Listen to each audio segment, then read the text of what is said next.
And we are live. Greetings, readers and travelers, and welcome to another episode of Chattin Stats. My name is Richie Stevens. You know me. I'm the host of this magical lit RPG, progression fantasy, everything podcast. Essentially, is what it's become at this point.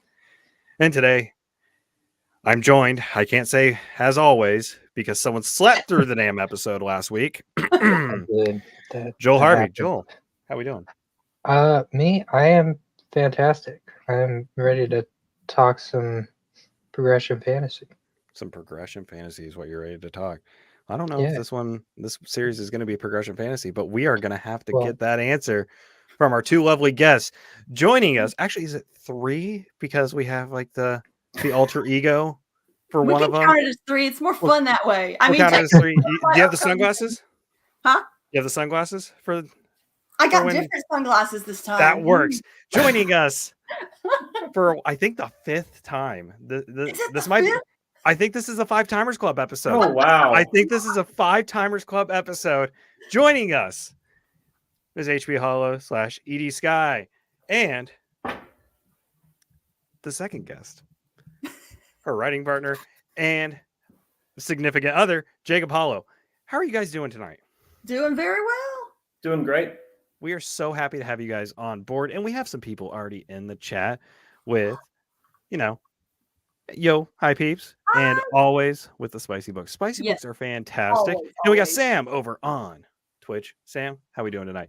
If you're watching on Facebook, please be sure to go to streamyard.com/Facebook, just so that way we can see you.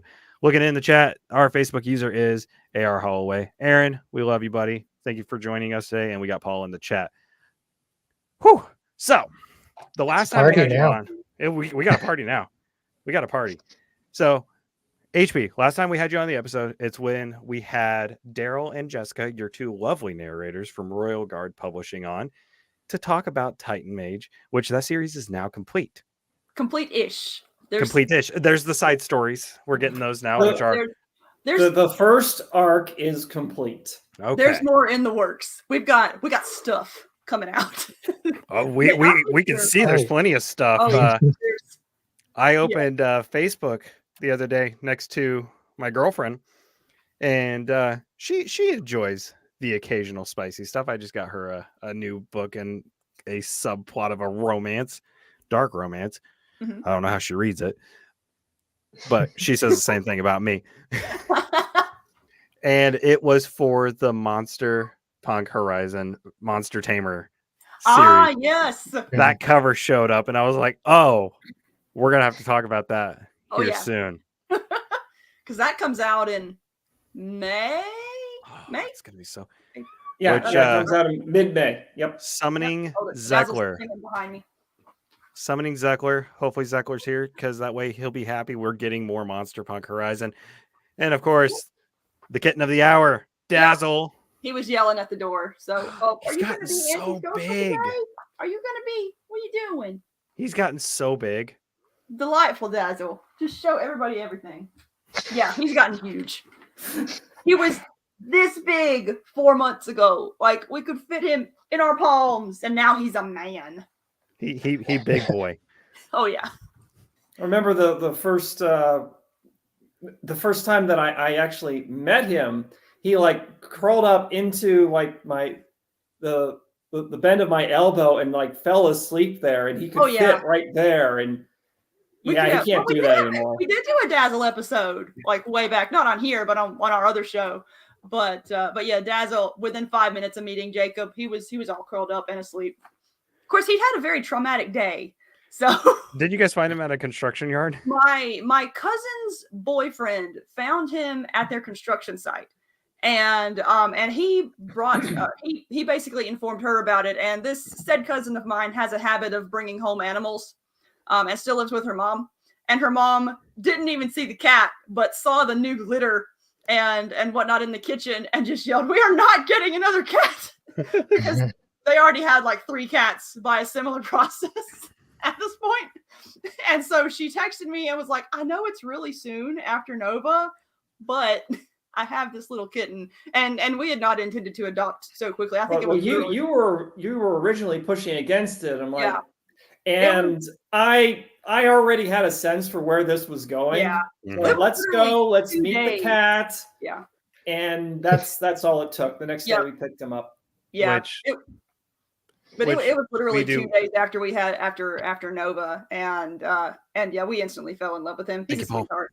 He's chaos, but that I was fits. gonna say we know, we miss Nova. Nova Oh, was such a bright part of the Holo writing team, and of course we always love seeing Absolutely.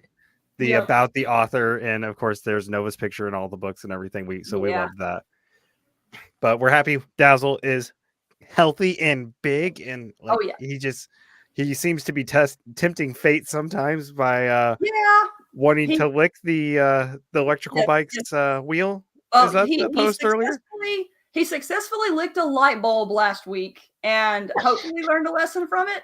What's up, Earlier Queen Man? today, Jacob was on the spin bike and he was trying to lick the wheel as it was turning. It is. What else has he done? He likes to chew on electrical cables, so that's a thing. Well, that he- is Hermes. He stopped that. Oh, has he stopped? Okay. Yeah. He hasn't tried to eat the electrical cables for a couple months now. He is continually pushing his limits and testing his limits. So Hermes, the cat I held up for you guys earlier, Maddie's baby boy, has a fantastic little idea that he wants to sleep behind my PlayStation 5 Oh, because Is I it have It's it. like the warmest place in the It- house. It's proud. It's got to be. He just curls Yeah. up behind it, and we actually moved our TVs. So my TV is now closer to our Maddie and I's bedroom, and her TV's like closer to the guest room. We just kind of flopped them. Joel, I think it's changed since the last time you were down here. He's like, oh, Dad's PS5 moved, so now I have to move where I sleep. And I was like, you little shit, because Maddie's is where mine was, and he wants to. I apparently just has a fascination with my PlayStation for some reason, but it is what it is. Sometimes cats just have their favorite people too. Oh, and yeah. that makes a difference because Jacob was Nova's favorite, but Dazzle is definitely mine, or I am definitely Dazzle's, which sometimes does not work in my favor. But No. he likes to come and sit on my chest at 3 a.m. and lick my lips. Yep, that's Hermes. yeah. Hermes like curls up in a ball and like just nuzzles his way in and will paw at you to move your arm just so he can get to where he wants to be, and then you just have to accept it. So I don't think I've had a complete night's sleep in 4 months, but fortunately I go back to sleep fast. So, we got a question in here for someone who hasn't read your stuff. What do you two write? So, who wants to go first on that one, Jacob or HP? Let's introduce yourselves for our I guess people who haven't seen an episode with you guys. Ladies first. Okay. Well, collectively, we have 3 different pen names, and as HP Holo, I write fun fantasy adventure. Monster Punk Horizon is my big series right now under that name. It is semi-clean. I mean, there's bad language or whatnot in it. My Edie Sky pen name is not semi-clean. It's my smut pen name. And so I write spicy harem fantasy adventure as Edie Sky. Keep going. I'll be right back. And it used to be it's always been a little bit collaborative, but with the most recent series, it has expanded to include a lot of Jacob's work. And so, and we're definitely going to talk about that today because the book right next to Jacob is a piece we collaborated on under the Edie Sky pen name. And Dazzle, what are you doing? Chill out. He keeps messing with the door. And but yeah, as Edie Sky, we wrote Titan Mage. We've got Blood Knight coming out. We've got Monster Girl Tamer coming out. Oh yes, the canvas. The canvas. Yes. For the second Titan Mage book. Oh yes. I've been considering putting canvas merch on our store. I think it would, as someone who prefers canvases over posters, just because one, they look a little nicer. Yeah. I mean, I love a good poster. Don't get me wrong, but I just prefer canvases. Now, granted, when Maddie moved in, she goes, "You're taking that down." I was like, "Fair." Got to put it in a secret room. It's been in my dresser drawer. It's been in like the top dresser drawer just because I was like, nothing really goes in here. I'll just put that in here. You could put it in the background of your podcasts. There we Well, go. see, Paul is gonna make us once we get our new logo and up and everything. It's gonna go right here. Oh, cool. We're getting like a logo and everything, so that way, like it lights up. I think is what Paul said he was gonna do. I don't know. He's doing something. It's gonna be fun though.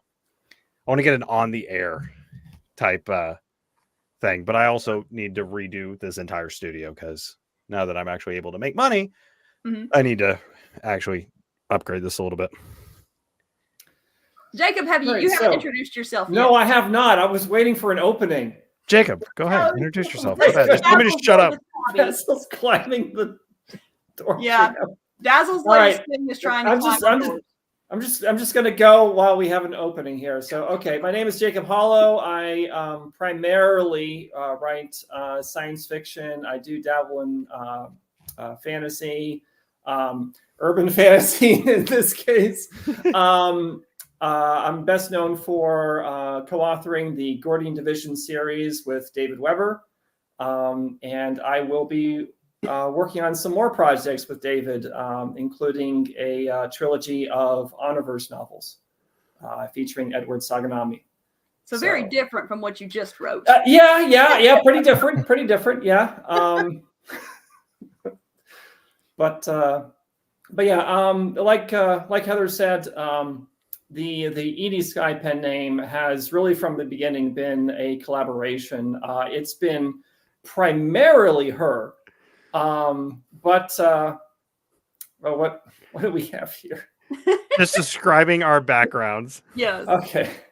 Well, okay. So I had this. Someone had gotten. I don't even remember who got me this, but it's a white bow tie, but it's blood splattered, and there are only so many places and opportunities that you have to wear a blood splattered white bow tie. So, I figured this is one of them, so. I was like picking out what bow tie I was going to wear, and I reached for this one, and there was like a part of my brain that said, no, you shouldn't. But then there was like that Palpatine voice that said, do it. So I just went for it. so before I let Joe, I've been quiet just because I've also been looking for an entry, and it's you don't get an entry. You slept through the last episode. You just have to sit there and suffer. Hey, I'm totally fine with just looking good and just laying back and taking it easy. I will say before we let Joel take over to ask the first official question, You Jacob, gotta put all that pressure on. I did not realize it was a blood splattered tie. For I some didn't reason, either. You gotta get one up. I thought it was a Lilo and Stitch tie because I thought it was like Lilo's like dress. Oh yeah, That's I what can it see looked that now. like. And I was like, okay, all right, we're going. That's like a Disney bow tie for a adult show. No, this is not Disney appropriate. It is not. Now that we have described it, it is not. But Joel, my friend, go ahead and take over. What questions do you have to ask? Your new book. Let's talk about that. And I guess the first question should be, is it spicy? Oh yeah. Everything we're releasing under the 80 Sky name is spicy. Because the thing is, when I first started writing as HP Holo, I wrote some young adult stuff. And we created the 80 Sky pen name because I wanted to get into spicy writing, but I didn't want the youths to stumble upon things that they shouldn't. And Aaron so asked that question. Oh, we can definitely get to that too. There's a whole story there. And so we created the 80 Sky pen name exclusively for the spicy stuff. And I was like, you know what? If I'm going to create an entire new pen name for this, may as well go all the way and make it smutty as heck. So everything written under 80 Sky is smutty as heck. The HP Holo and Jacob Holo stuff, not so much. But yeah, Smut. It's accurate. That is by far the most popular cover that we've released thus far. Though the Blood Knight covers are giving it some. Emma over here, I think she's gonna give Ember a run for her money. Oh yeah. So Ember is my favorite girl, obviously from the Titan Mage. Redheads. What? No, that's not Richie's kryptonite. What the hell? Emma Stone, Amy Adams. You know, like the list goes on. Yeah.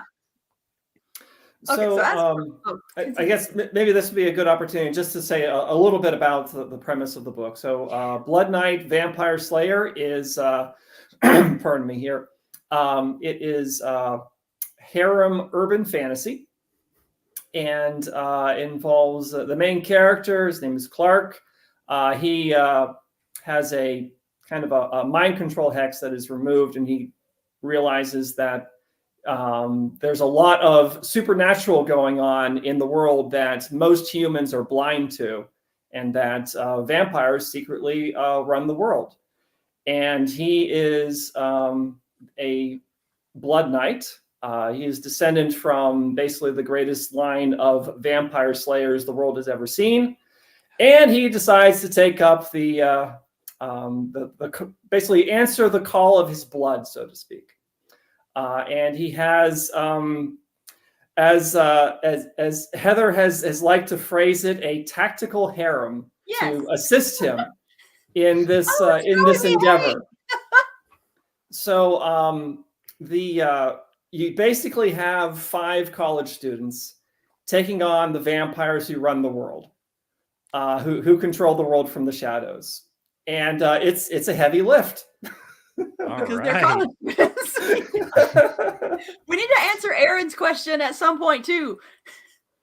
We will get to that. Aaron, your question is there. Please stick around because we are getting to that. Heather, this is not your podcast. We should let them direct which questions we should be answering.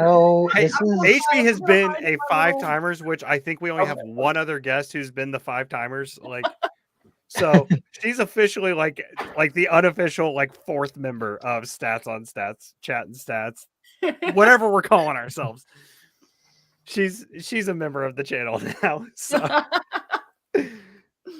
am I supposed to be saying something? I forgot what the question was. It was just about what the book was about. Which, Jacob, was there anything else you were wanting to add on to the? Oh, that was just the high level view. Yep. All right. There's a whole story behind how how it happened. Super interesting way to do the hidden, urban fantasy. Is everyone has hex on them, and that's what's hiding the creatures. Sounds interesting. So the basic mechanism is that you have one of the things that the vampires are good at is essentially mind manipulation magic, and they're also able to deploy it in very effective means, such as mass media. So they can embed spells into movies, into books, social media. And so as as people consume that, they're being hit by these spells, and so it's not like a vampire has to go to each individual person. There is a distribution mechanism that keeps the populace relatively ignorant. All right. We did have a question from Samuel over on our Twitch channel. He asks, is the lineage from Van Helsing? I mean, the main character's lineage is Blood Knight. So is the lineage related to our favorite vampire hunter from, the Dracula stories, or that is actually a part that I should have the answer to that, but I is it a spoiler?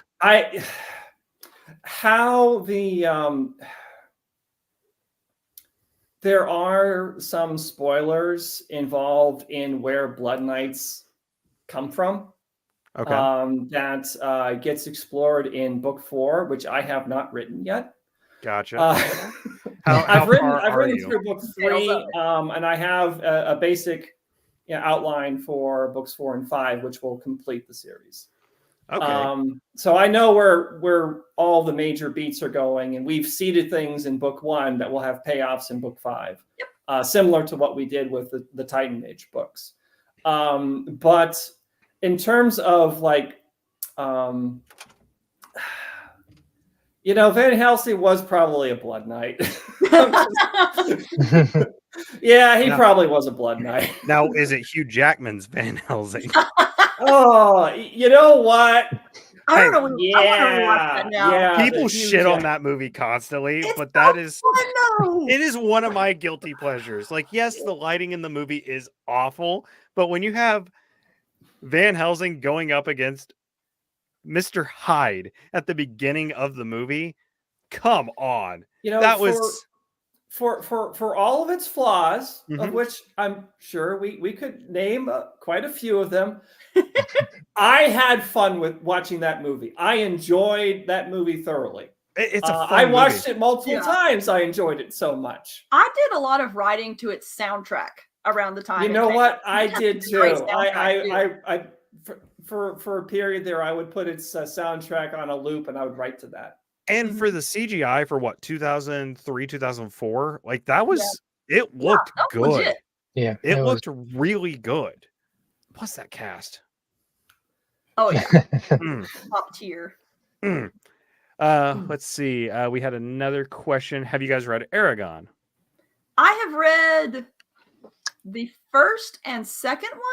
I think I used to work in young adult services at my think local I have it library, around here so it's somewhere. required reading, you know.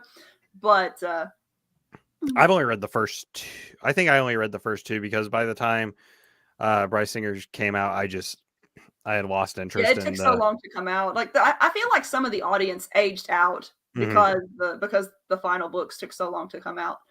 But and I mean Murtaugh just came out, and I mean it's oh, yeah. selling really good. And I mean, hey, Yeah. I'm happy Christopher Poloni is still writing oh because yeah, he's a good author. I I never find went. that out too. I'm so behind on all of my reading ever.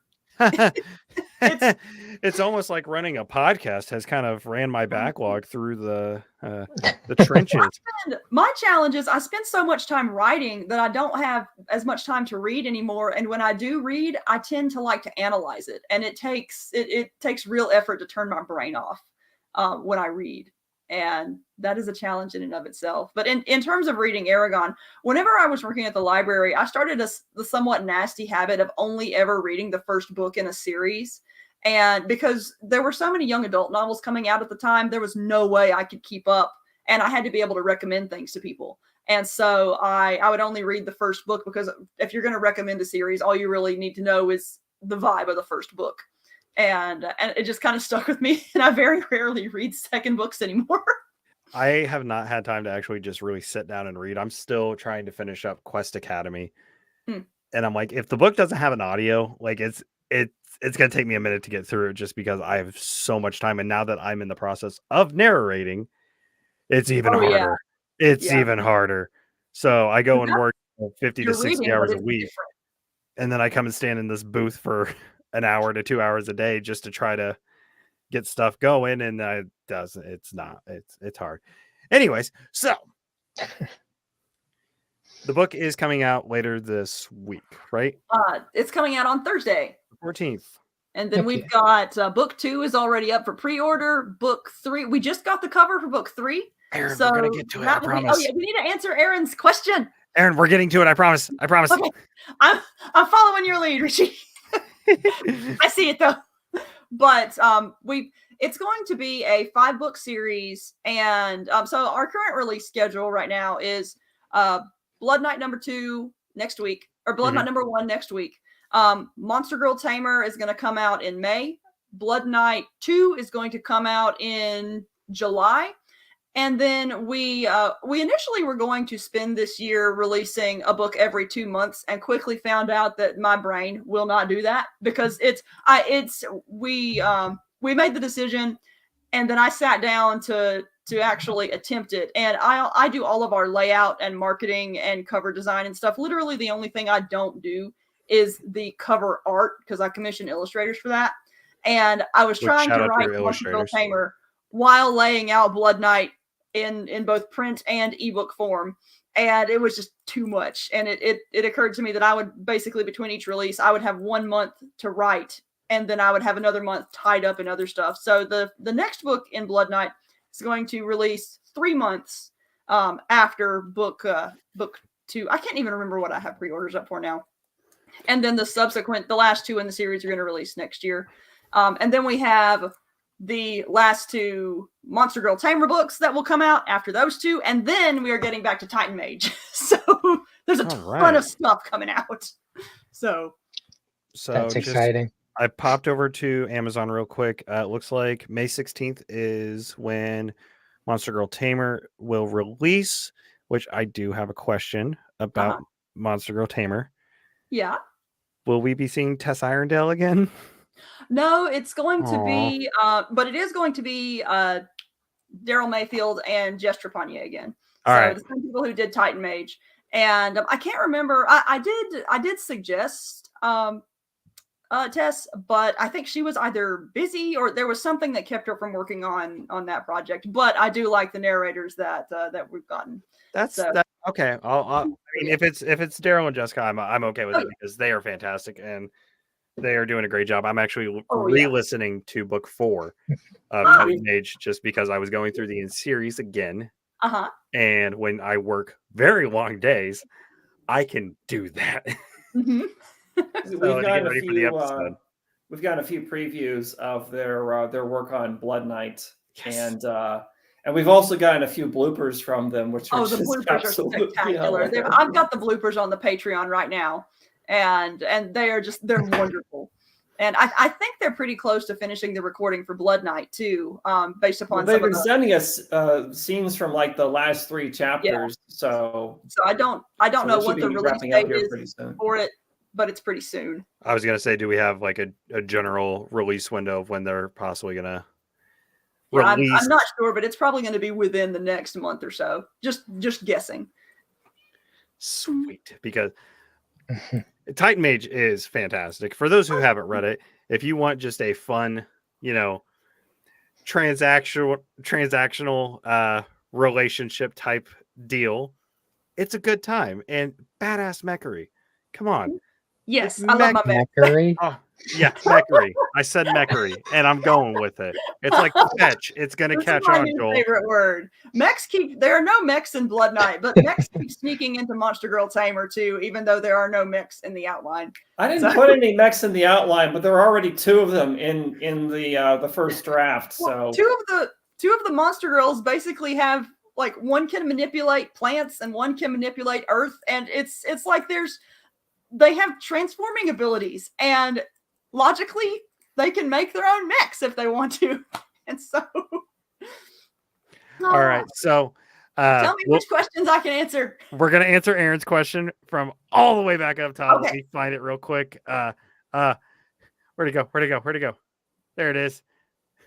How did you decide? How did we decide to get into harem stuff? Oh boy. Well, this goes back several years, and once upon a time, since I do all of our marketing stuff, I spend a lot of time on Amazon analyzing also bots, for example. At the time, the Spy Kyle, at the time, Amazon would list on every book page, Amazon would list also bots, like if people who bought this book also bought. Yeah. And I was doing research on Jacob's Seraphim Revival series, which is another giant robot series. Basically, we describe it as what Xenogears, Evangelion, and Gundam Wing had a party in your brain, and that's what happened. And so I'm looking in the also bots, and there's a ton of novels with huge tits on the cover, and like the series was nothing like that. And so I was like, I'm curious, like what's going on here. And so I start pulling up these books to see what they have in common with our series. They didn't have anything in common with the Seraphim Revival except maybe adventure. But Jacob comes in and sees all of these hot girl covers on my computer screen and is like, "What you doing?" And eventually one of us, we start researching them and reading them just for fun. And I think at one point I made the comment where it was like, "Jacob, we're writing the wrong books." And I think at one point 2020 happened. Well, of course it did. And we were both between projects or some kind of random whatnot was going on that opened up a hole in our writing schedules. And you made the comment, or I made the comment, you know what, if you outline a harem series for me, I'll write it. I fully expected it to not happen, but then you had a stroke of inspiration and you come to me 2 days later with this harem series you suddenly outlined based upon the random harem novels we had read. Well, not based upon, but we learned harem tropes from several novels and enjoyed them, and Jacob came up with the outlines. Well, just to get a feel for Yeah. what the market was, what market expectations were. yeah, and there's a longer story there involving just like me having OCD and reconstructing my entire writing process whenever I think I've told that story before on previous ones, so I won't go too far into that. But basically, writing stories based on Jacob's outlines was part of an experiment to see how if that would help me increase my writing output. So I sat down. Jacob wrote the first few chapters of Titan Mage, but then I sat down and wrote the rest. And at that time, I was in a period where I was struggling to write. It had been years since I had just come out of, I released my first book in 2016 and spent just a long time working on the sequel, and it was a hot disaster. And a lot of it came down to inability to focus and things like that affecting the writing. But I sat down, it was really rough. And Yes. I sat down and that was the Wizard's Way. Yeah, that was the Wizard's Way. And learning what we had learned, we basically took what we had learned about my OCD and how it was manifesting in my writing. And I sat down to write Titan Mage with all of my weaknesses in the back of my mind, thinking about how to thwart these weaknesses. And I went from not finishing a book in years to finishing Titan Mage in a month. Was it a month, Jacob? About. Month or two? It was pretty quick.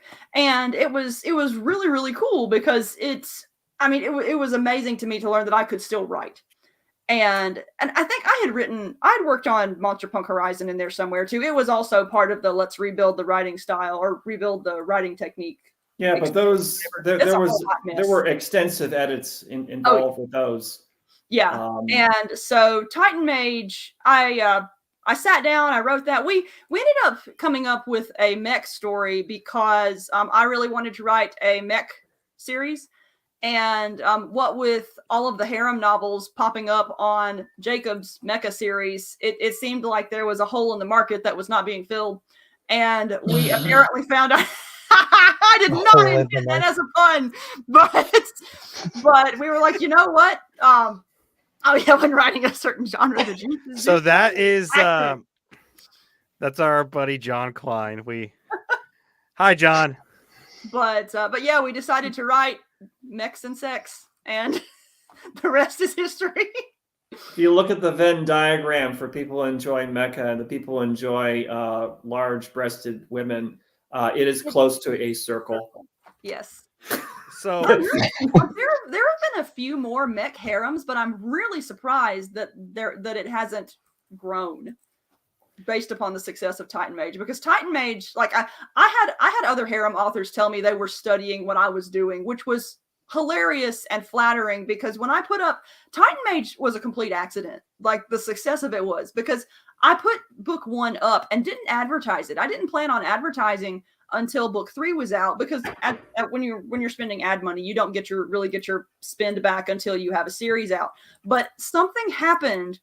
Like, I don't know if I just released it on a really good week or if the Amazon algorithm just liked it or something, but it started getting pre-orders like crazy without me really doing much. And so I'm curious to hear what other harem authors figured out from what they were watching me do, because I'm trying to reverse engineer it myself.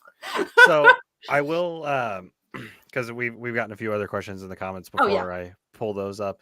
I will say, so going into Titan Mage, I didn't realize it was going to be a harem. Uh-huh. And Zekler was actually the one who recommended it to me.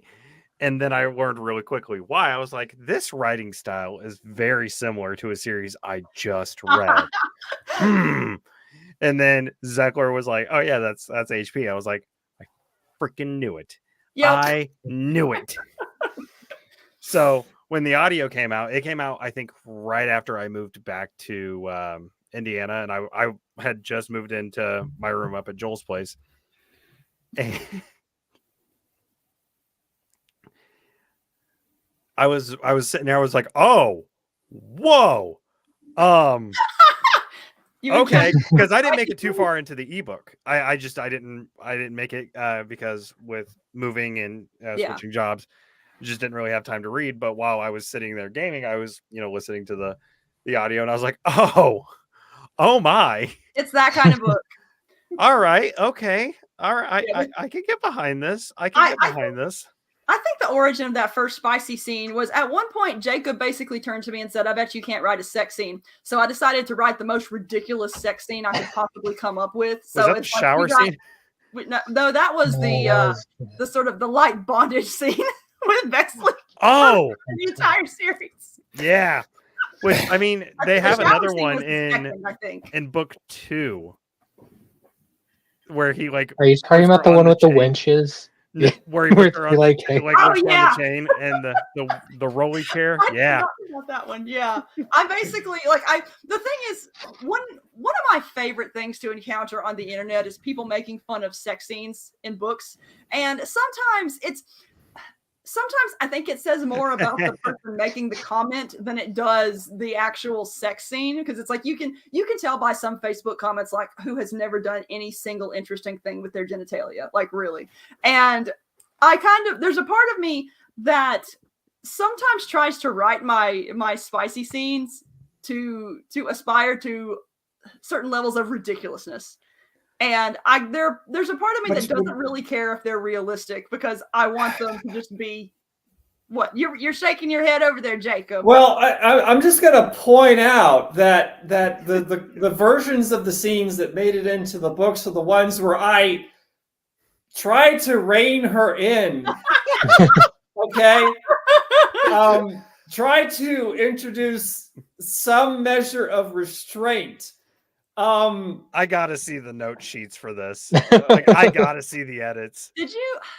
Do we still have? You're gonna have to release an author's cut Yeah. of like Yeah, the well, original. I'll have to release an author's definitive edition. Just give it to Royal Guard and be like, hey, just include this as like a blooper or something. Yes. So another comment, I've made this comment before when we had you on the show the first time, or no, the second time when we actually had you on as Edie Sky back in December of 2022. I remember that episode. Yeah. Because we had you on Halloween of 2022, and then we Oh, had you yeah. in December. Yeah, Because we had you actually on Halloween. We had our HP Holo on HP Halloween. Holo. That was Yes. our fun episode. My favorite fun. When it comes to spicy scenes and harem, I have delved through quite a bit of harem in my backlog. Mhm. And there are some times where I'm like, wow. Deviant. Oh God. If my mother watched this podcast, I'd be so grounded. Thank God she didn't take an interest. When reading some of these books, I was like, wow, these scenes are getting pushed a little too far. Mhm. And how we get from point A to legitimately point B, it's like, wow, no, even though this is like a book and everything, like, really? That's what we're pushing for? Mhm. All right. When reading Titan Mage for the first time, I was like, wow, okay, this makes sense. Like, Bexley, okay. Ember, all right. And then what is it? Elise, or not Elise? The captain, love her. Yeah. She actually might be my least favorite of the main crew. She is one that I did not get to characterize quite as much, because the thing with her is that we basically decided that each book was going to revolve around a certain girl. Mm-hmm. And Alyssa's book was book 1, but it was also the book where we were trying to set up the world. Yeah. And so it's also the shortest book.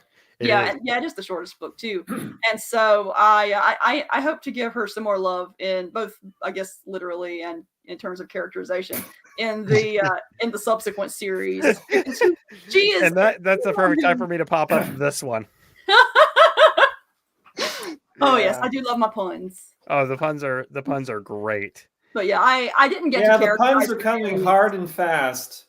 Ha! We got Jacob in on it now. Yeah. Yeah, So- that was intentional. Oh, I know. I'm just getting into the spirit of things. But I will say, like, when reading like some of the scenes in Titan Mage and everything, it's like, okay, we know that we're not going to be pushing the boundaries super far and everything. Like, they're going to be reined in and control. Apparently that's because of Jacob's reining you in. The thing about the spicy scenes in Titan Mage is that I ultimately wanted to write a series that was fun on all levels. And so I wanted all the encounters to be positive and consensual. And there's some sex scenes are just uncomfortable to read because of how, I mean, it's like you said, how far they push sometimes. And so I oh my gosh, bro, maybe that's excellent. But I completely lost my one of the things that we tried to carry through from Titan Mage to Blood Blood Knight. Knight is that that positivity. Mhm. And one of the things that we tried to add to Blood Knight is a greater sense of romance between the leads. Yes, because I think as you mentioned, the at least initially the relationships are very transactional, Right. in Titan Mage, and it's primarily that way because we thought that's what readers wanted. Yeah. And then we received feedback. It's like, we would like to see more romance. It's like, and that's we can do this. It's one of my favorite criticisms of Titan Mage because it turned out like we were reading a bunch of harem, like we were picking up a bunch of harem bestsellers when we first got into it, obviously, because we were checking out the big things. Yeah. And it turned out that what we were reading were really a bunch of old harem bestsellers, and the genre had evolved past the tropes, or not past the tropes, but past the particular standards of those books. And but it was delightful criticism because I had wanted to write something like romance to begin with, but left it out. And so there's definitely more romance in subsequent series that we're working on. Oh, bye, Aaron. I hope we answered your question sufficiently. He had another question, so Aaron, we will answer that one here in a minute too. So that'll be in the VOD for you, okay? So no, and last night when I tuned into your guys' live, which was a fun live to listen to because I was sitting there playing Overwatch with my girlfriend, and I had my mic muted just so I could listen while she was sitting next to me and communicating to our teammates. I was like, no, this is important. Overwatch can wait. This is important. When you brought up that the romance felt transactional and everything, because obviously they did the whole contract, like binding at the beginning of the series. I was like, okay, like, all right, I see where this is going. I kind of like how this is going to turn out, which took me for a surprise. I love the ending of where the first arc, I guess, ends, because Apocalypse isn't really the end of Titan Mage. It's the end of an arc. See, the thing is, we had expected Titan Mage to only be 5 books, but over the course of writing, I just fell in love with the world, and also it became my biggest bestseller ever. So I have like monetary motivation to continue it. It's a good series. I mean, I got Joel to read it, and he doesn't normally do the harem stuff. I mean, honestly, it reminded me a lot of like just. It reminded me of anime. It did. It reminded me of kind of like High School DxD in the fact that it was awesome action and also like a harem. Badass girls. Yeah. Oh yeah, that is absolutely one of the anime I was watching while I was writing it. Oh, we can tell. We can definitely tell.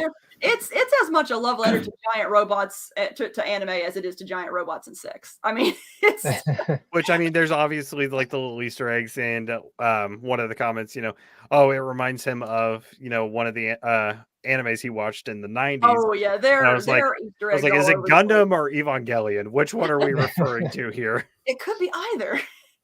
I can't actually remember all my Easter eggs, but yeah. So I was excuse me, my brain's getting all tied up.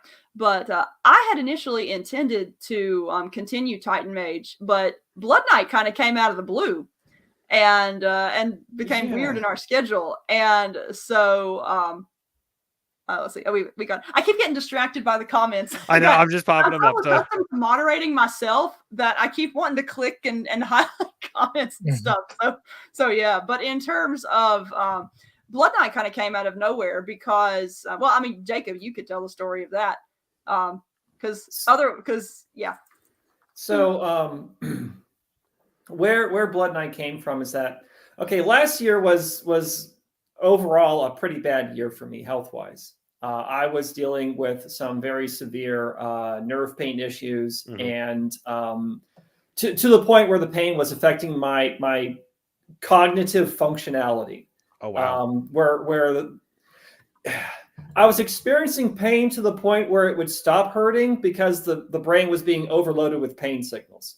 And that is not a good place to be when you need to concentrate, because brain fog is how it was manifesting for me. And I got the injury healed, and then there was kind of a period where I was, to a certain degree, putting myself back together. I didn't write anything for 6 months. Wow. And then after that, I finished the the final third of the 6th Goring Division book, turned that in, and at that point, all of my contractual obligations with Bane Books were satisfied. And that was actually like the only book I've ever turned in late. And it was only 3 months late, and everything worked out in the schedule. But so at that point, I'm sort of recuperating from all this stuff. And I took a break, another break from writing, and then I started to feel the energy to write, and so I got back into it by just writing a few short stories, just to kind of work the muscle, so to speak.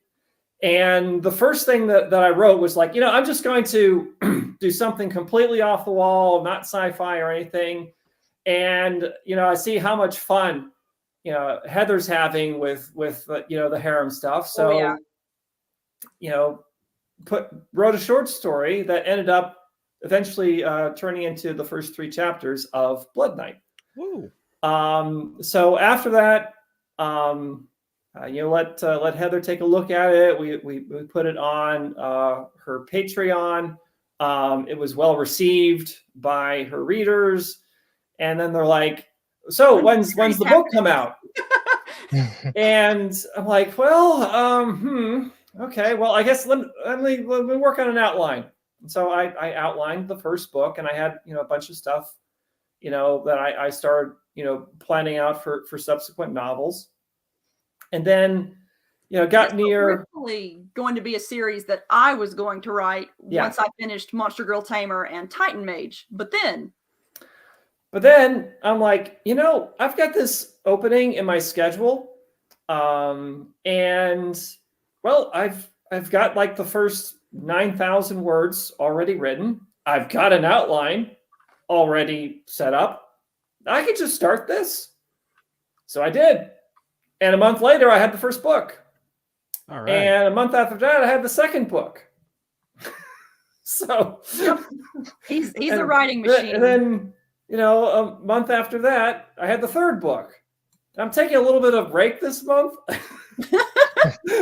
Yeah, for context. So don't expect another book out of me in March. I'm taking a breather here. I started Monster Girl Tamer like right before you started Blood Knight 1, and you're putting me to shame because I am still working on Monster Girl Tamer. Yeah, I wrote a 250,000 words in 3.5 months. Yeah. So I'm typing now so that I can catch up with him, because previously I hand wrote, like I have my fountain pens and I would handwrite all my drafts and then dictate them in. But now I saw Jacob write 3 books while I did 1, and I was like, no, we're speeding up a little bit, especially since we have so many series that we want to get out. And yeah.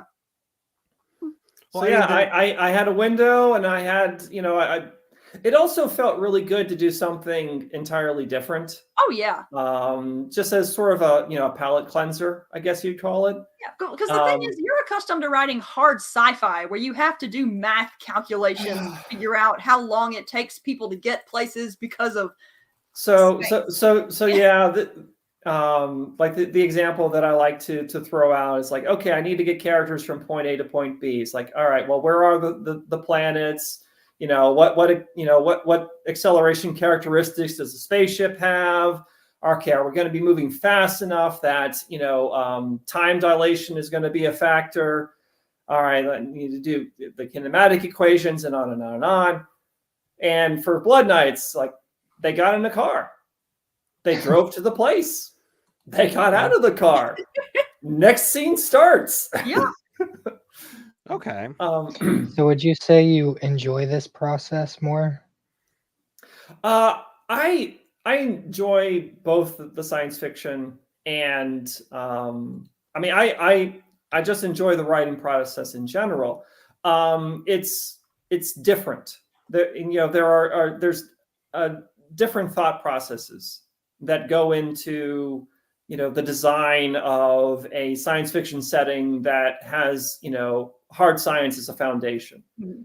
And a lot of times you're dealing with, okay, well, what kind of magic tricks are we going to introduce into the sci-fi setting, such as faster than light travel or artificial gravity, and but trying to keep it as grounded as possible on its foundation. Whereas with urban fantasy, it's like magic system. The magic system is the foundation. Mhm. Or I guess you'd say the real world is the foundation. Then you're building a magic system, as a separate layer. And so those two together form your foundation for the series. Okay. So, yeah. So our good buddy Paul over here asks, so why are the signed copies of Titan Mage out of stock on the Holo Because I writing sold web out. store? But I was waiting on a new shipment to come in before I updated them, and I actually just since I saw your question, I just updated my stock on my store, so they are now purchasable. So yeah, I had a whole bunch of books that sold out, and I was just waiting on them to come in, so they're good now. All right, sweet. So that'll be up and running, and we're still getting through questions here because I'm trying to Lots of scroll on. questions coming through. So someone did ask about the Patreon setup because they're trying to set theirs up. Do you have any tips for setting up a Patreon for? Oh yeah, sure. So what I did for our Patreon is I have a wide range of levels. I have a $1 tier for people who just want to basically throw tips at us. I have a $3 tier where everyone who signs up on the $3 tier and above gets like a little sticker pack, like very simple reward. That and simple like writing updates. I'll sometimes do AI generated art of the characters, stuff like that, and whatnot. And so really simple $3 tier. The next step up is a $15 tier, and people on the $15 tier get access to our novels as we write them. And part of that's honestly the best way to get our writing, because I kind of, to a certain extent, with Titan Mage, I was releasing Titan Mage as I was writing it, and by the end of Apocalypse, I hit significant burnout, and I didn't want to. If that was not a sustainable writing process, and so basically, I am writing exclusively to Patreon for the most part, and then only posting Amazon pre-orders once I get close to finishing books. That said, now that Jacob is writing under the pen name, with the two of us writing, we're going to have something out every 2 to 3 months anyway. But the $15 tier is the writing tier. And then the $15 tier is by far the most popular one. But I also have, next step up is a $25 tier where subscribers get signed copies of all the print books we release. And then the next tier, Froey B actually necessitated this tier because he somehow found a way to make his own tier, and we have a $50 tier now, where so you get all the previous rewards, and then you also get a Tuckerization, which basically means you get written into you make a guaranteed appearance in our stuff. And there's also a $100 tier. I don't think anyone has tried it yet. But it's just like, if anyone wants to give us $100 a month, like, I'm not going to complain. But there's also, and certain tiers also, there's safe for work and not safe for work versions, because some of the art is very not safe for work. And so, yeah, I basically, the short version of how I structure Patreon is I try to offer stuff at a decent variety of spending levels. And we love you, Froeby. We're not poking at you. But yeah, I would like to put together a collector's edition of Titan Mage one day, but that is one of those in my copious amounts of free time things. Like we've had people ask for RPG games or like RPG rule sets for Titan Mage and Gundam style models for Titan Mage too. That would be cool. The closest thing that our readers are going to get to a Titan Mage RPG is the harem in Blood Knight. They're all gamers, and in fact, the scene that introduces most of them, they're playing a pen and paper RPG. Mm-hmm. Okay. So they switch from that to Titan Mage, the role-playing game, and so they actually in like book 2, the comment is great. Oh dear. Jesus. Judas Priest, come on. But there's a scene in book 2 where they're playing they're playing through Titan Mage book 1. A scenario based off of Titan Mage book 1. And the challenge with the RPG rule sets, it's not that we don't want to do it. It's that we simply lack the time. Like the only way a Titan Mage RPG is going to happen is if someone licenses it from us, which is something I would definitely be interested in. Yeah, but we're not doing that ourselves. Yeah, because first of all, sounds like a lot. Stats. It's like, a lot of work, and I already have 2 jobs. But one of the projects that I'm actually going to be working on once I finish Monster Girl Tamer, models like take them apart and build them. Models are not happening, but one of Jacob's co-authors on or his sort of lore master on the Saganami series, we have discovered is a 3D printing nerd and is a really good source of information. And so I am basically chatting with him, learning the ins and outs of 3D printing, and I am going to be designing Titans for 3D printing purposes. And so a version of like there will be models coming out. I have to learn, like I have a mild background in art. I don't do art covers because it would take me way too long to do them. Right. But yeah, it's I intend to basically learn the ins and outs of 3D sculpting and 3D printing and make my own models that readers can then either download and print, or once I actually get my 3D printing setup done, I can print them and then ship them. And so that's I've got to get my just skills to be up. clear, we are not committing to this in any sort of predictable time scale. Yeah, this is like a side project. Take your time.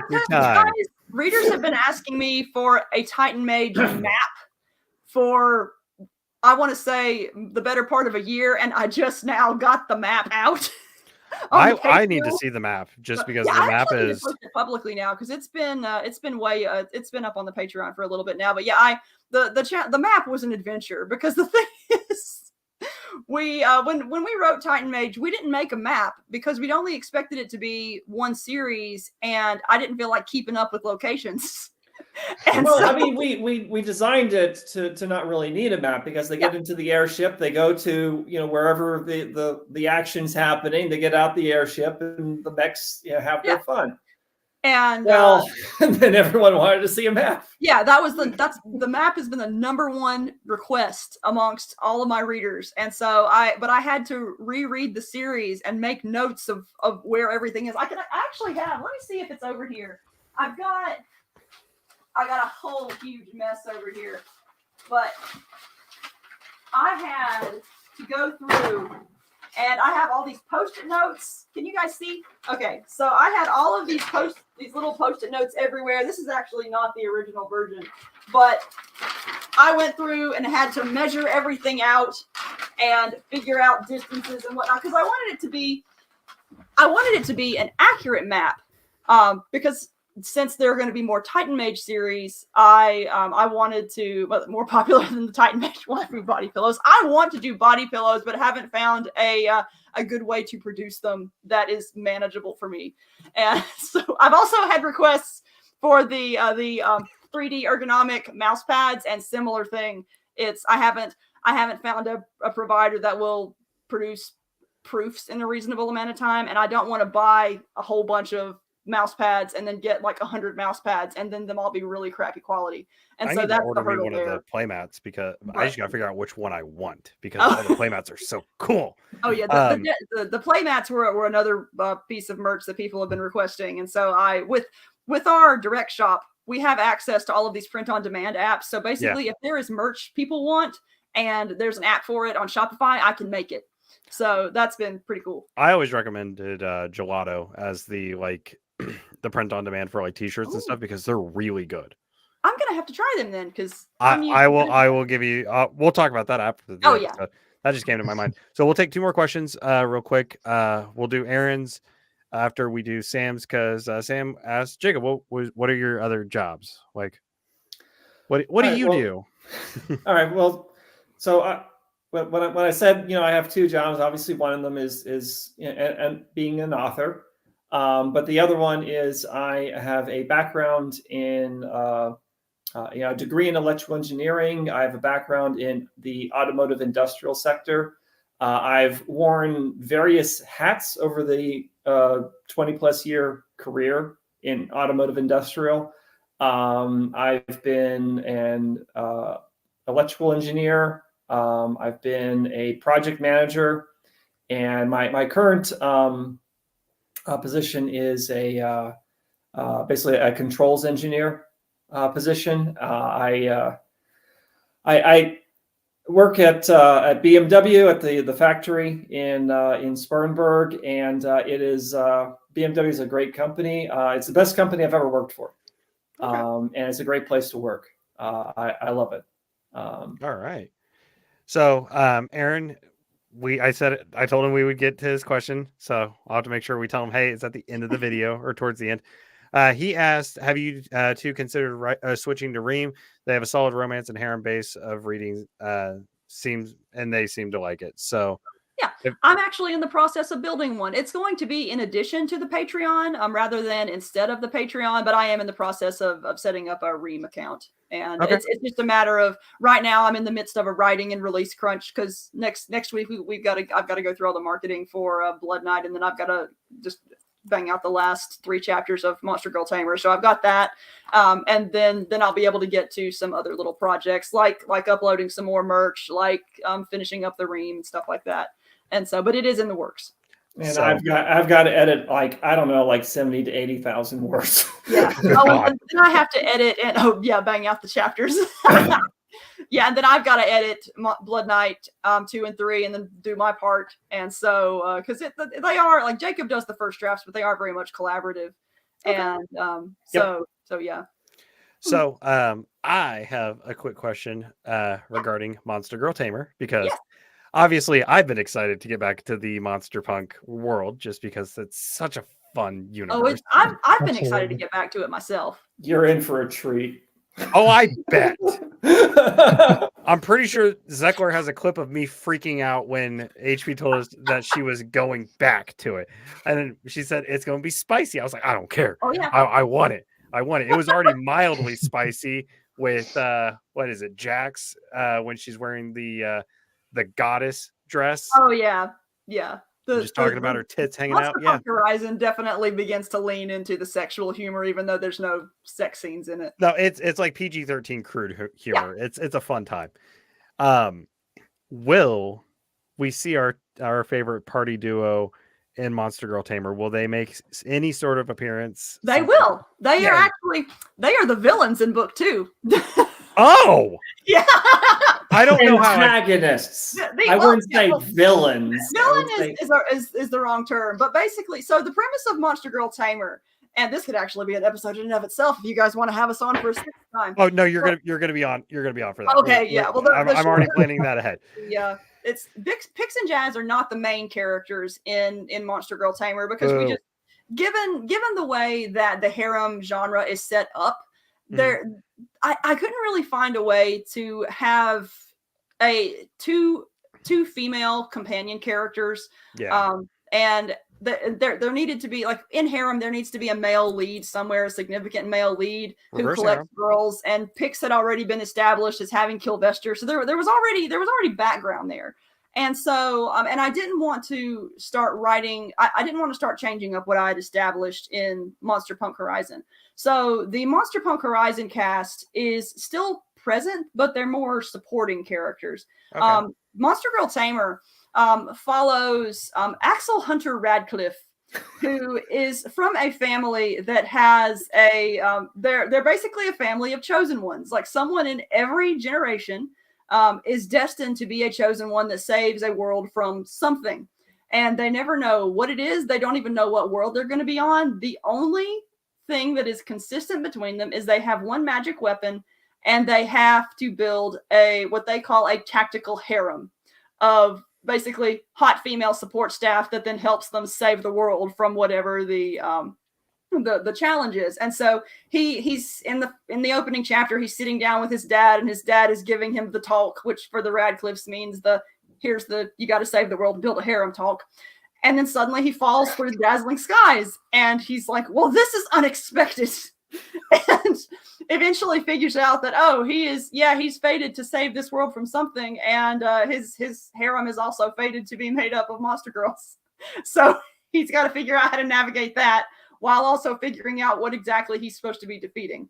And it's got plenty. And it has one of the biggest complaints about Monster Punk Horizon was that it did not have stats. So we found a way to fit stats into the world of Monster Girl Tamer now. I think that they literally, like, early in the novel. Sir, what the heck?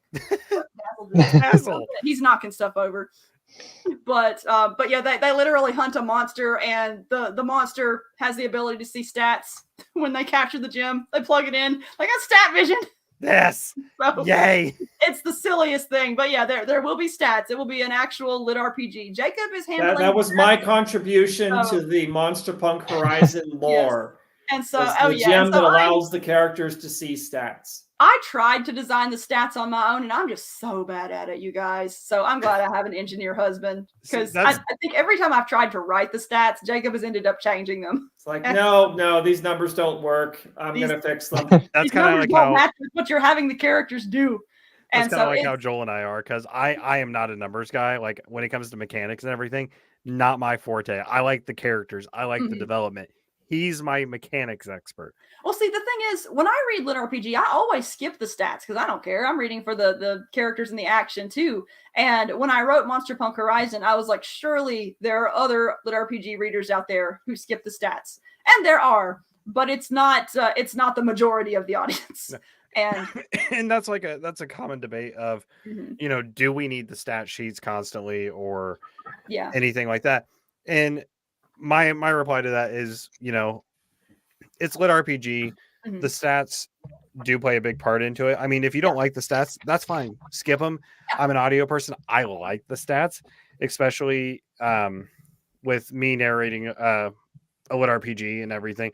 I've had to come up with how am I going to do the stats for this book? Am I going to give it, or is there like an AI voice, or is there is it just the main character, reading, strength 40, dexterity 30, et cetera, et cetera.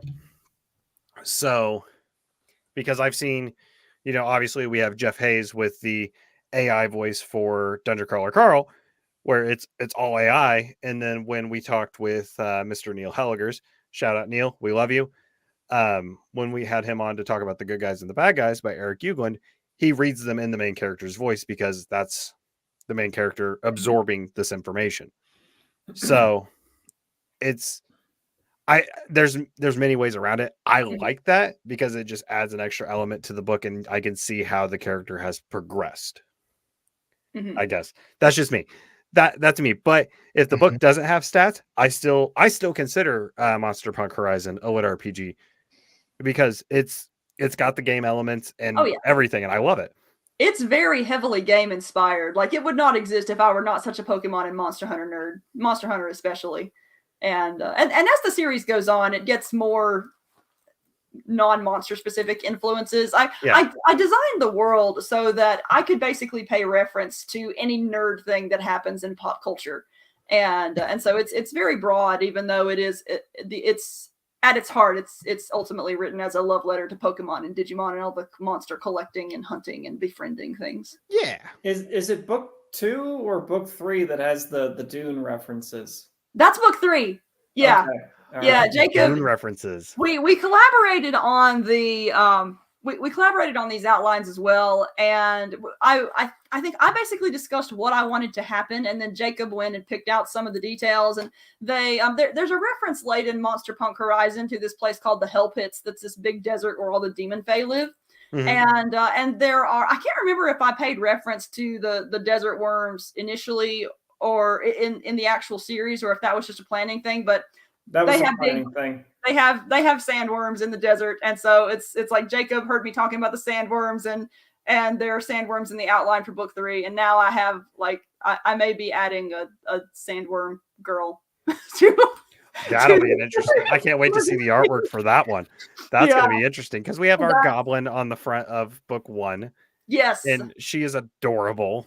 I love her. She is such a fun character to write. She is absolutely feral, but her She's taking a whole new energy to the feral goblin mode. Well, I mean, it also, it plays into the entire premise is that these monster girls, they are a bit wild, and it is the responsibility of the main character to kind of rein them in to be their tamer. Part of the issue that Axel runs into is that the monster girls are not really a thing that happens in the that happens naturally in the Under the Dazzling Skies. They start stumbling upon hot girl versions of monsters, and they don't really know where they're coming from, but they're causing trouble. We're calling them the thick variants, but they're causing trouble, and Axel is he goes and has to handle the trouble, but also he ends up wooing the monster girls and having to sort of get them adjusted to society. So there is a somewhat taming element too. But yeah, Pepper does not understand property rights or personal space, Pepper being the goblin girl, and so she takes some additional taming. Well, I wanted it, so I took it. Yeah. And I'm stronger than them, so Yeah. it's mine now. Thick of it. But there was a comment about Pow World. I have not played Pow World yet. Apparently, the player base has really just died off. Like, it Oh, is not really?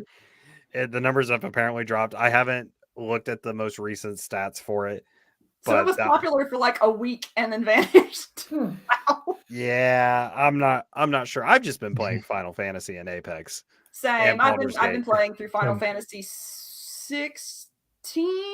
Yeah, you've been or playing the 16. Yeah, I magic. get all the numbers mixed up. So The most recent one that's not the 7 part 2. yeah, that one. Yeah. Okay. Jacob's That one playing I it. actually have not gotten too far into it. I don't know what it is, but I hate Clive, the main character. I do Really? not like him. I think I he's like a whiny Clive. bitch. That's I just think Clive me. was designed for the ladies. Like, there's so much of this that, like, it's definitely a it's a harsh and dirty setting. Like, it's like Yeah. it's like Game It's of Thrones brutal. by Final Fantasy. It is But there are brutal. definitely elements of Clive's character that is like they absolutely had the female players in mind when they gave him this voice or made him do this thing. Oh, the And- voice actor he's Yeah. great for him. I don't Oh, know yeah. what it is about his character. It just rubs me the wrong way. Mhm. How far in are you? Huh? How far in are you? I just got the Shiva, or is it Shiva? The wind element. I fought, Okay, yeah. which I love Sid, and I love that Sid is in every Final Fantasy game. It's just a different Yes. version That's of one him. of my favorite elements of it too. I think 7's version of Sid is my favorite, just because that's the one I grew up with. Mm-hmm. With Kingdom Hearts and of course Final Fantasy 7. And Final Fantasy 7 just holds a very special place in my heart. So Mhm. Rebirth really is what I was looking forward to Yeah. more than anything. 16, not a bad game. It's just, I don't know. It was the combat, I think, that really kind of threw me off. Mm. And the movement just didn't feel as fluid as I thought it was going to. Yeah. For 7, part 2 feels great. Holy hell, this game is good. I remember, Jacob, you didn't like the combat in the first one, but you're enjoying the combat in the I'm enjoying the combat more. It feels it. There were just Joel, certain get a shot. aspects of Final Fantasy VII Remake's combat system that it just felt clunky to me. It just felt imprecise. Part 1 was clunky. And I also really appreciate that you can equip materia into your other party members to automate some of the things that they do, rather than having to constantly switch between the different party members. It's just the combat system is clicking for me a lot more this time than with the remake. See, Joel, now you got to give 7 Part 2 a try, because come on. Peer pressure. Peer pressure. Well, so I've now gone to make Cloud Strife in Baldur's Gate 3. I'm doing that. I saw a video on TikTok for a build form, and I was like, you know what? I'm gonna try it, and it's fun. It's really fun. We need to pick up Baldur's Gate 3 again, Jacob. It's been forever since we played that. We just got so distracted by books. In our copious amounts of free time. Oh. There you go. So we are going to start wrapping up the episode, just because we've gone over that hour mark where we try to keep it. We've had episodes go on for 2 hours, but I've also been up since 3 a.m. and I'm kind of tired. Oh man, yeah, you need to rest. Yeah, this new job is really kicking my ass. I'm not going to say how long I've been up. Joel, we don't want to know. It's coming up on 24 hours at this point. I already know. You both need naps. Go nap. What's a nap? Yeah. No, I don't sleep. So we have Blood Night coming out on Thursday the 16th. Yep. And Rick, the audio is imminent. Soon-ish. Yeah. With that, and then we have Monster Girl Tamer coming out in May. Do we have an idea if we'll be continuing the actual Monster Punk Horizon main story? Because 3... I plan on it. the Ultimately, one of the things it's going to come down to is the sales of Tamer, and also whether they start rejuvenating the sales of Monster Punk Horizon, because it's been out for a bit now. I do want to continue it, but when it comes down to it, right now, Titan Mage and the others are keeping me in a lot of sushi. And so I prioritize the things that are selling. What I really want to do is get to the point where we're writing a backlog. From this point on, we're going to be releasing 4 books a year. And what I really want to do is get ahead enough that that I don't really have to think about, what's going to be my bestseller of the year, so that I can actually go back and do the 14th, not the 16th. My bad. Okay, yeah. But so that I can actually go back and do some of those projects that are a little bit smaller or have smaller audiences, because I still want to write the sequel to the Wizard's Way, which has been it's coming up on, it's been quite a while since that one came out. Okay. And I would really like to get to that one too. But basically, once I have a backlog of releases scheduled, once I've written all the books, I want to take some time and just do some of those back ones too. So I do have plans though. And what I think I may end up doing is combining the storylines. Okay. And so there's a whole lot of things that can happen. I do have story ideas like crazy. But ultimately writing is a business that's determined by sales. So Gotcha. Yeah. All right. Well, if you guys haven't already, be sure to follow Royal Guard Publishing on Twitter, or X now, I guess. I'm still always going to call it Twitter. I don't care what anyone says. And Facebook. So that way you can see when Blood Night comes out on Audible, because they do a really good job of promoting their stuff and everything. And now with, sadly, the virtual voice aspect of Audible, everything gets buried. I don't get to look through new releases anymore, because it's flooded with the virtual voice, and I can't stand it. It bugs me. But that's a topic for another time. So, but I'm excited for Blood Night. This book is going to be absolutely bonkers, and I'm all for it. And this is one I will probably actually read before the audio comes out, just because I love your guys' work. It's really good. And I'm very, very curious to see where this one's going to go. This one sounds like right up my alley. Joel, your thoughts? Oh, yeah. It sounds absolutely fantastic. I can't wait to get my hands on it. And that's coming from Joel, who's not a harem guy. Mm-hmm. I mean, I listen to harems. You listen to some. I'm harem. currently listening to Apocalypse Gate by Is that Daniel Daniel Shinhopen? Shinhopen. Yeah, We do. Love which it. is a harem. Mhm. So No, we're really excited about Blood Knight. We think it's a very strong offering for the Edie Sky brand. It's got a lot of energy. What it was just sometimes when you're writing something, everything's just clicking. Yeah. And that was sort of the experience with this project. And I could when you're enjoying yourself in the moment of writing, more often than not, that enjoyment comes out on the page. I could see And- the amount of fun you were having when you wrote your drafts. Like it was just radiating off the couch. I mean, there was like literally, I don't.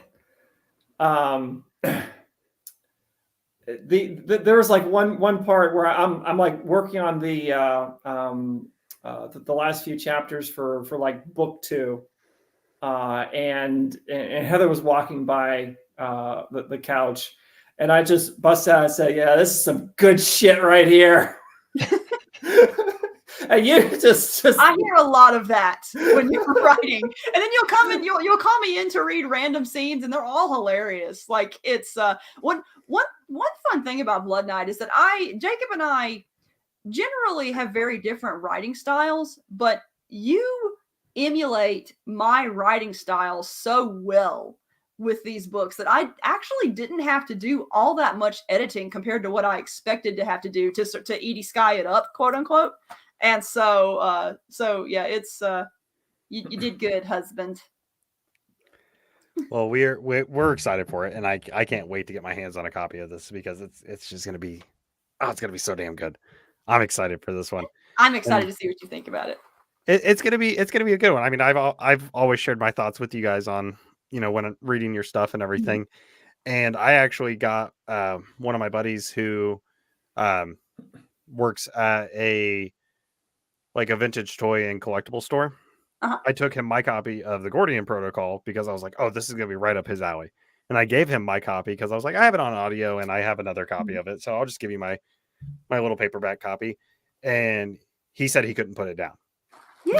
And he picked up the rest of the series. And he Nice. goes, so how do I do this? I was like, so the Gordian or the Protocol books are going to be a little different from the, the file books. Mhm.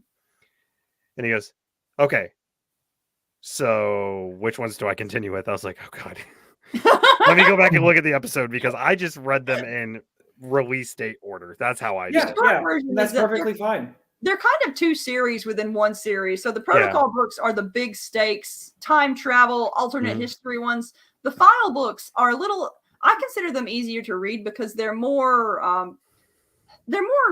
human is the wrong word, but they focus on smaller stakes. Tighter stories. focus. And yeah, they have a narrower focus. You can the first 5 are written somewhat. They can be read as standalones for the most part. Now the one that's coming out in June, it would benefit readers to have read at least to at least have read the Gordian Protocol and the Janus File. Yeah. Because the casts overlap.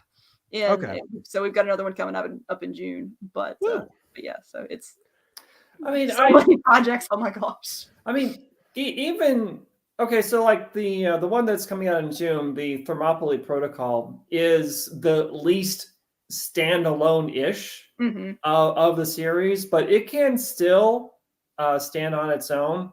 But I think it is the one so far that readers who have read at least one of the other books will have a much richer experience when they go into it because it is the first time in a major sustained way that the 2 main casts get together and cooperate. Yeah. In order to you have the the big epic scale problem, and you have the more tightly focused police procedural problem, and both both problems need to be solved. Otherwise, a lot of people are going to have some very bad days. Okay. Or very, very brief existences in some cases. Yes. It's a running theme of the protocol books.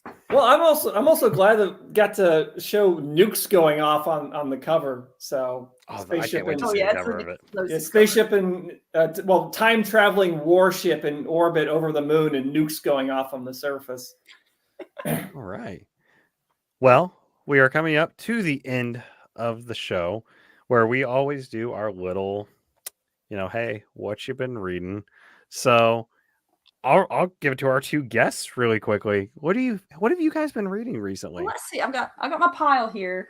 So I was actually right before this. I started reading Clive Cussler. So I'm working through Sahara right now, and it's Okay. just, I mean, he's classic adventure bestseller. I've been reading him mostly to get in the groove for one of the upcoming Titan Mage series, which is more of a traditional adventure is the wrong term because it's got giant robots in it still, but it's that very fun, like doesn't necessarily care how realistic it is style adventure. So I've been reading Sahara and I've been loving it to death. I have also been reading, I had my my Kindle in here earlier and I think I moved it. Slice of Life, which is a pizza parlor harem by Solomon Ignis. Like the Okay. pizza is an aphrodisiac. It's crazy. I love it so much. Oh, there's so many things I've been reading, but yeah, those are my main two right now. It's my purple bestie. You're catching the end of it. Come on. That's what archives are for. Yeah. No, that's my her channel used to be Spooky X Ghosty, and I've always called her Spooky. I'm still gonna call her Spooky. She's my purple bestie. So What you been reading, Jacob? Oh, sorry. I interrupted you. Okay. So Jacob, that's all you. What's up? So I have been reading, rereading through David Weber's Honor Harrington books. I've started at the very beginning on Basilisk Station. I got through that about halfway through Honor of the Queen, and I'm just going to be working my way through the entire series, getting myself. So probably around sometime third quarter this year, I'll be doing the detailed outlining for the first of the Saganami novels. And then either late third quarter, early fourth quarter, I'll start writing that book. And that is going to be a trilogy. Okay. And you're already having a lot of fun working on it. Oh yeah. Planning. Yeah. But that's a whole other podcast. Another episode. That's the whole thing. And very different from this too. Yes, very different from Blood Knight. There are no succubi in the Honorverse. All right. Since I have my purple bestie in the chat really quickly, Joel, before I throw it over to you, hey, you know that mech harem series I was telling you about? Yeah. Author. Hi. Author. Yeah. Go read it. Go read it. It's good. We highly recommend the Titan Mage series. We do recommend the Titan. I mean, we may be a little bit. I have a canvas of the Titan Mage series. Second I love book the cover so much. I'll never forget when my mom walked into the house. I was showing her a tour of the house. She gets into the game room that is now the guest bedroom and said, "Oh," and just walked out. My dad just goes, "Why?" I was like, Grandma didn't say anything about it hanging up. This was a man cave. Now it's not. Yeah, whenever we have family over, we have to make sure we put up the desk mats because right now we have them all over the dining room table. I gotta order a desk. I need to order a mat. Some of those desk mats are a little spicy for our family. So, Joel. Yeah. Since you missed last week, I expect your list is probably a damn long list. Honestly, not really. Okay, then cool. Tell me what it is, buddy. Like I said, I've been reading Apocalypse Gate by Daniel Shinhofen. I'm on like book 3 of that. Which Tess Iredale takes over the narration for that one. Yeah, Tess does that one. Well, yeah, I guess it started as Andrea Parsnow and then Tess Irondale takes over. Other than that, Defiance of the Fall book 12 just came out, so I finished that. And Omelet Endgame, the third book in Dakota Crowd's Cooking with Disaster series. I've been wanting to read that just came out. It's so good. It is so good. It's fantastic. But that's pretty much it. I think I said beware of chicken last episode we did. No, I didn't. you might have told well. you might have told Brian about that one, but after you joined right as I ended the I stream. also have been reading Beware of Chicken. All right. Finally got around to that. It is worth the hype. All right. So, Well, Rich, what you been reading? For me, there we go. My screen decided to lock up for a second. That's fun. For me, I have been reading Titan Mage again. I'm on Rising right now, and I'm at a very interesting part. Sloan just learned the truth about the Doctor's secret project, so that's where I'm at. Craziness. Shout out to Sloan. She's such a sweetheart. Love her to death. I re-listened to Rise of Ashbob just because I needed a Kevin Sinclair book, and Cyberpunk was just hits different right now. I restarted the Pilgrim series by our good friend Harmon Cooper because the 8th book's audio just came out, and I was like, oh, what a better time. I finished Reclaimer, which is the 3rd book in Arise, and I went through the 1st book of The World of Chains by Lars McMuller, and I picked up a new book from Aethon Publishing called Mythica Revenant, and it is also narrated by Tess Irondale. So I got a little dose of Tess just because she's such a good narrator. She really is. I love her work. She's fantastic. And when I saw the cover the advertisement, it gave me Castlevania vibes. Mm-hmm. It's I don't know if it's Castlevania vibes yet, but it's pretty cool. But that's what I've been reading, and it's a good time. Audiobooks are really helping me get through some very, very long days. Mm-hmm. Long days. But that's really my list right now. My TBR just got bigger because I received my copy of Path of the Titans Book 2 by Timothy McGowan, and the audiobook for that one comes out on the 26th, I think, and it's narrated by Daniel Wisniewski, and I can't wait to read that. I can't wait for Blood Knight to come out so I can read that. That's going to be such a fun read. And I think that's really about it. I don't really have a lot of pre-orders up right now. I'm just trying to get through the backlog of everything. So the eternal problem. Well, Ray, hey, Titan Mage has 5 audiobooks, so go get them. They're good. And it's dual cast. So, But that brings us to the end of the show. Please tune in on the 24th. I had to look at the calendar just to make sure. On the 24th at 7 p.m.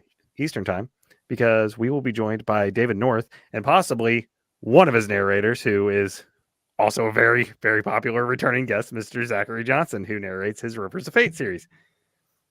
That's really about all I have booked that I can announce right now, just because I got to verify some dates before we keep going. But we got some fun episodes in the works, and we got some Legion episodes coming up because Legion they're just so nice to let us stream in their Facebook group. So thank you to the Legion. Absolutely. Thank you. Publishing group, Geneva and Jez. We love you guys. You guys are fantastic. And thank you for everyone who tuned in. Let's give our guests a light clap, because I don't want to blow out the eardrums of people listening. So, yes, Jacob, you are our HP, backbone. Thank you so much. Oh, You guys were awesome. Thank you for Congratulations on the release for Blood Knight. It's going to be such a fun time. I can already feel it. And you already wrote 3 books? Yes. Yep. 3 of the 5. Oh boy. Yeah, I'll probably finish book 5 sometime, probably around August, I think. August 8th. That's my birthday. So you have a goal, Jacob. You have a deadline. Let's do it. I'm kidding. I'm kidding. Don't pressure yourself. 4 and 5 are getting published next year. I have plenty of. Oh, that's true. Yeah. You're good. But I once I get through, finish editing number 3, then do 4 and 5, and then I'm switching over to the Honorverse stuff. So I'll be with the hardcore military sci-fi for a bit there. That's gonna be a switch up. Oh yeah. But for everyone, thank you guys for tuning in. This has been Chattin Stats, and we hope you have a wonderful night. Bye.